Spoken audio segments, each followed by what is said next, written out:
তোমাদের কাছে আমি তোমাদের বুড়োদা আমার ঝুলি নিয়ে হাজির হয়েছি, ঝুলি থেকে বের করে মজার মজার গল্প শোনাতে।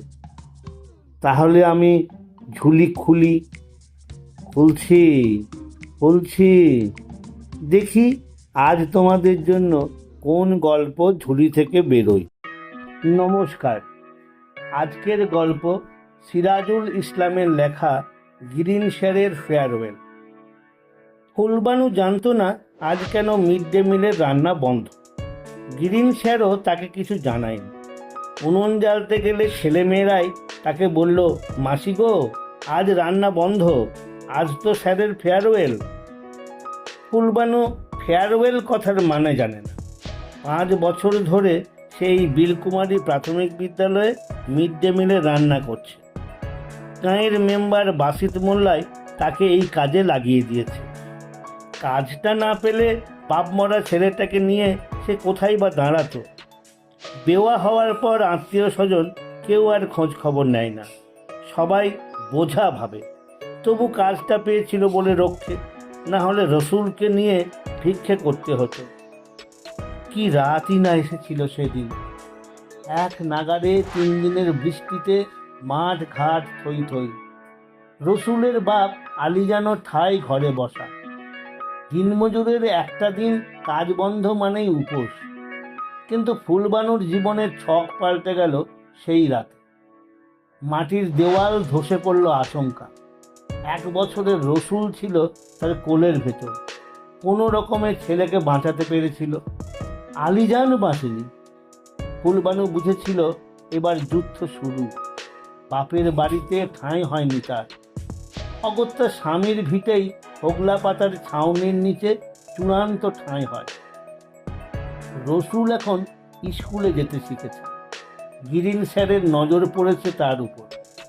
ফুলবানু ছেলেকে নিয়ে স্বপ্ন দেখে, তবে রসুলই তার ভাগ্যের আকাশ থেকে দুঃখের কালো মেঘ সরাবে। তখন ফুলবানু বেওয়াকে কেউ আর অবজ্ঞা করবে না, দুধছাই করে তাড়িয়ে দেবে না। ভাবতে ভাবতে চোখের জলে ঝাপসা হয়ে যায় সব কিছু। ফেয়ারওয়েল মানে কোনো মিটিং বোধ হয়। সদর থেকে বাবুরা আসবে, তাই এত আয়োজন। স্কুলের হল ঘরটাকে ফুল পাতা দিয়ে সাজানো হয়েছে, মাইকে করুণ সুরে গান বাজছে। কিন্তু ছেলেমেয়েরা এসেছে কেন? ফুলের তোড়া নিয়ে বাসিত মোল্লাই বা আসছে কেন? রাংতার কাগজে মোড়া এত জিনিসপত্র কেনই বা আনছে সবাই? ফুলবানু ভাবে ভোট বাবু আসবে। গত বছরও তো এমনিভাবে সাজানো হয়েছিল হল ঘরটাকে। তারপরই তো 1 তলা হলো, 2 তলা হলো। রান্নাঘরের দাওয়ায় বসে ফুলবানু হিজিবিজি কত কি ভাবতে থাকে। এমন সময় সাদা ধুতি পাঞ্জাবি পরা গ্রিন স্যারকে আসতে দেখে সে উসখুস করে উঠল। আজ এত ফিটফাট সাজ কেন গ্রিন স্যারের? ফুলবানু কিছু বলবে বলে এগিয়ে গেল। তার আগেই গ্রিন স্যার তাকে বললেন, চলে যেও না, থেকো শেষ পর্যন্ত। ওই তো বাসিত মোল্লা বাইরে আসছেন। ফুলবানু এগিয়ে গিয়ে বলল, চাচা যান, আজ কিসের পরব? বাসিত মোল্লা বলল, দূর পাগলি, পরব কেন, আজ যে তোদের গ্রিন স্যারের ফেয়ারওয়েল। বলেই তিনি গ্রিন স্যারকে নিয়ে হল ঘরে ঢুকে গেলেন। ফুলবানু আবার ঢুকে পড়ল গোলক ধাঁধার ভেতর। ফেয়ারওয়েল শব্দের মানে খুঁজতে খুঁজতে পৌঁছে গেল আর একটা স্মৃতির কোটরে। গ্রিন স্যার সত্যিই তার কাছে ফেরেশতা। প্রতি মাসে তিনি 1000 টাকা করে দেন রসুলের পড়াশোনার জন্য। এই সাহায্যটুকু না পেলে রসুলকে রাজমিস্ত্রির জোগাড়ে খাটতে হতো। গাঁয়ের কত ছেলেই তো রোজ সকালে সদরে ইট বইতে যায়। স্বামীর মৃত্যুর পর ফুলবানু ছেলেটাকে নিয়ে পাথারে পড়েছিল। বাসিত মোল্লা আর গ্রিন শাড়ি তো তাদের দুজনকে টেনে ডাঙায় তুলেছিল। ভাবতে ভাবতে অন্য এক জগতে চলে যাচ্ছিল ফুলবানু। এমন সময় রসুল পিছন থেকে বলল, মা, এখানে বসে কেন?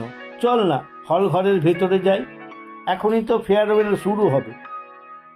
ফুলবানু ঘাড় ঘুরিয়ে দেখল রসুলও আজ নতুন জামা পরে স্কুলে এসেছে। গত ঈদে গিরিন স্যারই তাকে জামাটা দিয়ে।